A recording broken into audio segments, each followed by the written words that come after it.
Hello and welcome to our Culture magazine here on I-24 News. I'm Oded Grober. Thank you so much for joining us.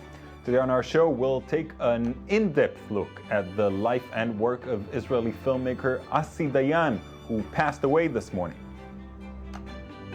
And we'll talk to Hila Medalia, the director of a new documentary about producers Menachem Golan and Yoram Globus.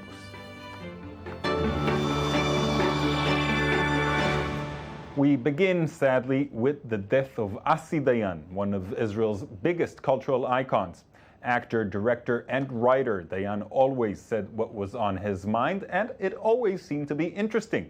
Here's a short review of his career. A key figure in Israeli cinema and culture passed away Thursday morning at the age of 68. Asi Dayan was an actor, director, and writer whose contribution to Israeli cultural life cannot be overstated. Dayan was the son of former Chief of Staff and Minister of Defense Moshe Dayan, a key figure in Israeli politics. Asi Dayan was also known for frequent drug use and many self-destructing acts and was hospitalized in mental institutions a few times throughout his life. Dayan's movie career began in the 60s. As an actor, he represented the embodiment of the new Israeli, strong, patriotic, and handsome.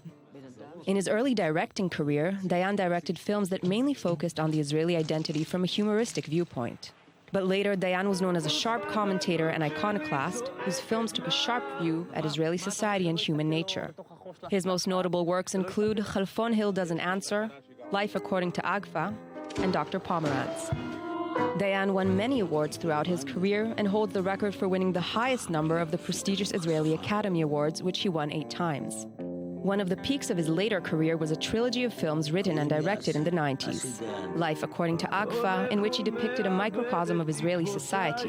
Mr. Baum, a black comedy which covers the 92 last minutes in the life of a man dying from cancer, a character which Dayan played himself, and his last film, Dr. Pomerantz, released 2 years ago. In June 2008, Dayan posed nude for Israeli newspaper Yediot Ahronot for an article titled The Country Is Me. In the article, Dayan compared his own declining physical and mental condition with that of the country's. Dayan's voice and creative force was truly original in the landscape of Israeli culture. His work will live on as a mark of the times.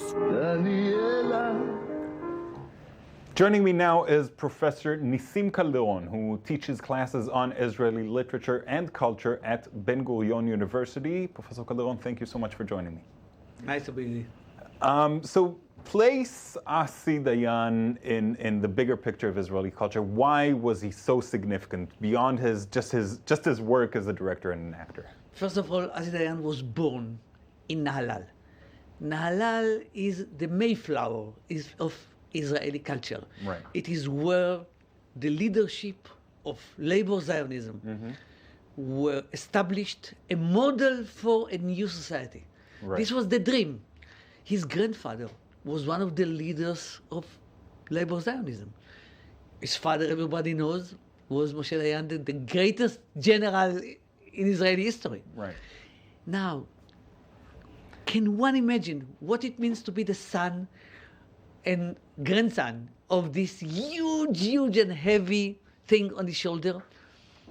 All his life, he tried to struggle with this heavy weight. Right. And to be creative about it. And it was difficult, but he did it, I would say, in a kind of a non-sentimental way. There was something strong about the way he reacted. He was sometimes vulgar, he was sometimes aggressive, he was sure self-destructive. Definitely. But first of all, he was very talented. He Very intelligent. Very intelligent, very sharp. He began with a book of poetry. He ended with a book of poetry. In between, he made something like 80 films, directing them and Acting and writing, of course. And writing, of course. And he moved from very delicate poetic moments to some, I would say, vulgar comedies, and to some of the most sophisticated cinema that we got. Yeah, he did go through some major transformations because in the Yes. beginning he was kind of like he was mostly his father's son in the Yes. beginning. Even as an actor, he was like the brave soldier. Yes. Because Sure. they couldn't put him as Moshe Dayan. He was Asi Dayan Yeah. in the image of Moshe Yeah. Dayan. But later he didn't just change. He tossed that as far as he could. He and- rebelled in a very aggressive way, you know. Yeah. In the day of his father's death, he published a speech of hatred to his father. Okay, right. Then, in his popular comedies, Yeah. he made fun of Israeli militarism. He Something that was hardly acceptable at the time, Of and course. these are films that became a cornerstone of Israeli culture. Sure. And then, when he became an artist, not before the age of 47 in films, he With analyzed Life According to Life Agfa, of According course. to Agfa, which is a great, great film. He began to analyze Israeli society, the woods of this society, The violence. the violence, the delicacy, the complexity. These are nice works of art which struggle with the history of Israel. Therefore, he is so important. Yeah. His struggle is not, a conformist of our culture. Yeah, He is the fighter against conformism. Right, yeah, definitely. Would you say that Life According to Agfa was the peak of his career? For me, the peak of his career, which everybody knows, Right. and somebody that very few knows, his last book of poems and translations of the greatest poets of the 20th century. He was a poet in his best movies, and he was a poet after that and before that. Yeah, definitely. Last question: do you think his later years lessened his earlier Not at all. days? Not at all. The last film that he did was a documentary about himself. Right. which is called Achaim Kishmoa. Life as a Rumor. Life as a Rumor, which is considered by the best critics as a work of art. It was a beautiful piece, like many of his other films. Thank you, Professor Calderon. You're welcome. The film world lost another great actor this Wednesday, Bob Hoskins. Known for a great variety of roles, the British character actor moved from gangster film to touching drama to whimsical fantasy. Here's the report by Daniel Campos.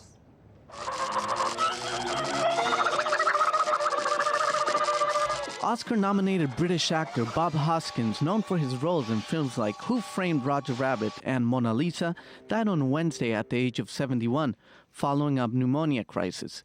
Bob Hoskins, famous for playing tough roles of gangsters, detectives, and even world leaders, died peacefully at the hospital surrounded by family, stated acting agent Claire Dubbs. You kidding? We got gang war on our hands, right? We already have. Characterized by his short and stocky figure, along with his brusque manners, Hoskins' first big role was in the movie The Long Friday, in which he played the role of a rough London gangster. In 1986, his career continued to peak when he was nominated for an Oscar as Best Actor for his role in Mona Lisa. Because they love each other. But his most famous role, which had him nominated for a Golden Globe in 1989, was Who Framed Roger Rabbit. In the movie, he plays a role of a private detective, Eddie Valiant, who tries to investigate a murder involving the famous cartoon character. Among his most recent roles, he played Russian leader Nikita Khrushchev in the film Enemy at the Gates, and he also acted in the movie Snow White. Hoskins retired from acting in 2012 after being diagnosed with Parkinson. The city. In just a moment, we'll talk to director Hila Medalia about her new documentary Go-Go Boys, but first, a few cultural highlights from around the world. Bogota's 27th International Book Fair will take place until the 12th of May. The event is one of the region's largest, and this year it will honor two Nobel laureates, the late Gabriel Garcia Marquez and Peru's Mario Vargas Llosa. The special guest country of this year is Peru, which will showcase the country's music, culture, and rich literature, while acclaimed writers such as Santiago Roncagliolo will be keynote speakers at the fair, of which nearly 450,000 people are expected to attend. The Metropolitan Museum of Art exhibits the work of the fashion designer Charles James from May 8th to August the 10th.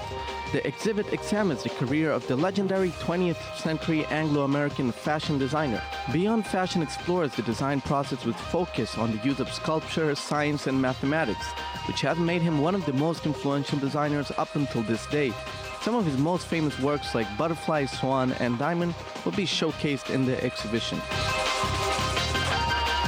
An exhibition of German art from 1949 to the present is now on show at the Moscow Museum of Modern Art until September the 7th, featuring painting, photography, graphic art, and installations from nearly 100 artists.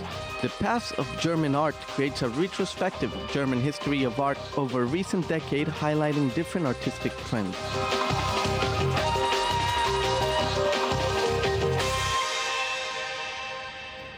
Now, Go-Go Boys is an upcoming documentary by Israeli director Hila Medalia about Yoram Globus and Menachem Golan. Globus and Golan were two Israeli filmmakers who bought Cannon Films in 1979 and are remembered mostly for making action B-movies starring the likes of Chuck Norris and Charles Bronson. Go-Go Boys has recently been selected to screen at the Cannes Film Festival this year as part of the prestigious Cannes Classics program. I'm very happy to welcome Hila Medalia back to our studio. Thank you for coming, Hila. Thanks for having me again here. So this film, first of all, congratulations, of Thank course, you. on being selected to screen in this prestigious program. I'm sure it's a Very great exciting. feeling. How do you feel about that? Let's start with that. It's very exciting. I mean, I had a very exciting year starting at Sundance Film Festival and now in Cannes Film Festival. Right. You at Sundance, you were with your previous film With Web Junkie. Web Junkie, right? A film I think about we actually internet spoke about addiction that. in China. Okay. And also just a couple of months ago, my film Dancing in Jaffa started to show all over the U.S. in theaters, I and now want to hear we're about that later, but yeah. and now Go-Go we're Boys. going to Cannes with the Go-Go Boys. How did you pick this subject to make your film about? So actually what happened was that an Australian filmmaker has been working on a film for the last couple of years about Menachem Golan and Yoram Globus, and also a British filmmaker. And actually it was Yoram's son who called me one day and told me, you know, all those people outside of Israel making those films, I think that maybe someone from here should make it. And then I have to admit that, of course, I heard about Menachem Golan and Yoram Globus, but I had no idea to this whole really, really unbelievable story, very dramatic of what happened. So I met with Yoram's son and I started learning about the subject and I thought it was unbelievable. And So what are you talking about exactly? You're talking about the kinds of films that they're made? You're talking about their personal story, the little fight that they have? Fight that they have? The fight is part of the film because to me, I feel that the film is really about a relationship. But what's most amazing about this film is that this is the two cousins from Tiberias, Right. who came from nothing. You know, they started here. They were really started the Israeli film industry in the 60s and in the 70s, and were extremely successful here. And then they went to the U.S. and really with nothing. And Right. became, at one point, they were worth $1.2 billion. Yeah. Now, that's an interesting point because I'm curious about their motivation. You know, when they moved to the States, when they started that part of their career, was it for money? Was it for the prestige? No, I think what happened was that they made 16 or 18 mega hits in Israel. Eskimo Limon, Salach Shabati, you name it. It's like all the films that we all grew up on. And they did it, they were very successful, and then, you know, they really wanted to continue. Their filmmakers, they wanted to excel, and they dream about Hollywood. So they went to the US literally with $500 in their pockets, because at that time you couldn't leave Israel with more than More that. money than that. And they really started from nothing and slowly grew and really became the most successful independent film company in the world. Yeah. Now, when the film was chosen to screen at Cannes, how did they react? Are they feeling First that of they're all- finally getting the respect that they deserve? Sure. First of all, I have to say that a big part of the film is the Cannes Film Festival, because in fact, at 1 year, they had 47 films in Cannes and 3 in the competition. Wow. People used to call Cannes Film Festival the Cannon Festival. Wow.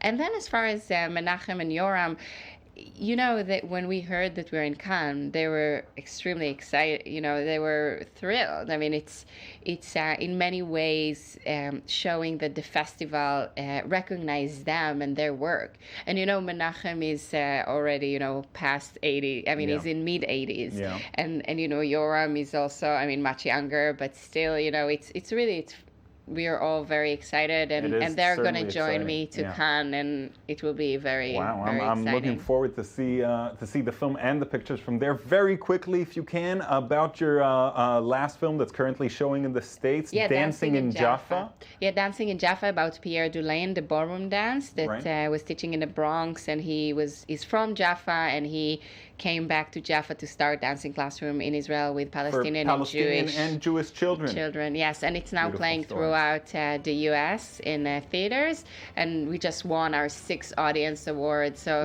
definitely, it's a film that audience loves. So go Hila see it. Medalia, thank you so much, and best of luck. Thanks. Thank you for joining us. Please do so again next week. Bye-bye.